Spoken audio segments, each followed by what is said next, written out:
سامحونا يا إخواننا.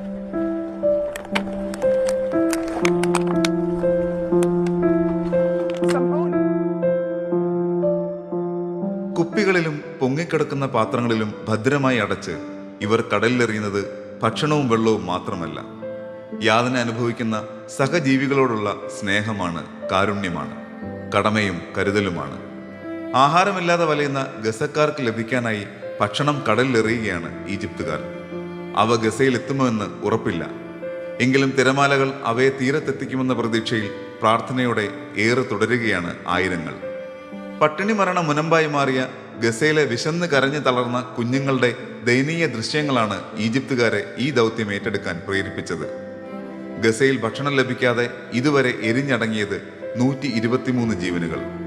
പട്ടിണി കിടന്ന് എല്ലും തോലുമായി ഈ ലോകത്തോട് വിട പറഞ്ഞത് 83 കുട്ടികൾ.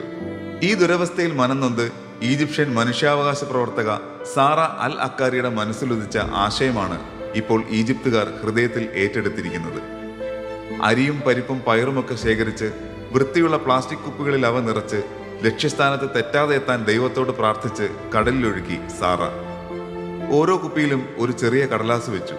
അതിൽ ഇങ്ങനെ എഴുതി: ക്ഷമിക്കുക, നിങ്ങളുടെ ക്ഷമയ്ക്ക് അള്ളാഹുവിൽ നിന്നുള്ള സഹായം ഉറപ്പ്. അതിനിടയിൽ സാറയുടെ പേരും നമ്പരും. മറ്റൊന്നിനുമല്ല, ഈ ലോകത്തിന്റെ ഏതെങ്കിലും ഒരു കോണിൽ അവരെക്കുറിച്ച് ഇപ്പോഴും ഓർക്കുന്ന ഒരു ഹൃദയമുണ്ടെന്ന് അവരറിയാൻ മാത്രം. ആ കുപ്പികളെ കാറ്റ് ആഴങ്ങളിലേക്ക് വലിച്ചുകൊണ്ടുപോയില്ല. കടൽ വെള്ളം കുപ്പികളിലേക്ക് കയറി ഭക്ഷണം കേടുവന്നില്ല. 3-ാം ദിവസം രാവിലെ സാറയുടെ ഫോണിലേക്ക് ഗസയിൽ നിന്ന് ഡസൻ കണക്കിന് സന്ദേശങ്ങളെത്തി. ദുരിതാശ്വാസ കേന്ദ്രത്തിലെ ഡോക്ടറിൽ നിന്നുള്ള ആദ്യ സന്ദേശം ഇങ്ങനെയായിരുന്നു: നിങ്ങളുടെ 10 കുപ്പികൾ തീരത്തെത്തി. നിരവധി കുടുംബങ്ങൾ വയറു നിറയെ ഭക്ഷണം കഴിച്ചു. കുപ്പിയിലുണ്ടായിരുന്ന കടലാസ് കയ്യിലെടുത്ത് 2 കുട്ടികൾ നിങ്ങളുടെ പേരിൽ ഉമ്മ വെക്കുന്നത് ഞാൻ കണ്ടു. അവർ വിറയാർന്ന ശബ്ദത്തിൽ പറയുന്നുണ്ടായിരുന്നു: അള്ളാഹുവിന്റെ മുന്നിൽ നിൽക്കുമ്പോൾ ഞങ്ങൾക്ക് വേണ്ടി നിങ്ങൾ ചെയ്തതിനെക്കുറിച്ച് പറയാതിരിക്കില്ല. ഒരു പെൺകുട്ടിയുടെ സന്ദേശം ഇങ്ങനെയായിരുന്നു: നിങ്ങൾ കടലിലെറിഞ്ഞ ആ ചെറിയ കുപ്പികൾ വെറും ഭക്ഷണമല്ലായിരുന്നു. അവ രക്ഷാ സന്ദേശങ്ങൾ പോലെയായിരുന്നു. വരണ്ട ഭൂമിയിൽ മഴത്തുള്ളികൾ പോലെ അത് ഞങ്ങളിലേക്ക് പെയ്തിറങ്ങി.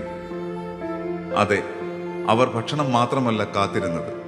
ലോകം ഇപ്പോഴും അവരെ ഓർക്കുന്നുണ്ടെന്നും അവർ ഒറ്റയ്ക്കല്ലെന്നും അവരെ സ്നേഹിക്കുന്നവരുണ്ടെന്നുമുള്ള ഉറപ്പുകൂടിയായിരുന്നു. ഒരു ധാന്യമണിക്ക് വിശപ്പും ഉപരോധവും തളർത്തിയ ദൂരെയുള്ള ഹൃദയത്തിൽ പ്രതീക്ഷയുടെ വൃക്ഷം മുളപ്പിക്കാൻ കഴിയുമെന്ന തിരിച്ചറിവിലാണ് ഇപ്പോൾ ലോകം.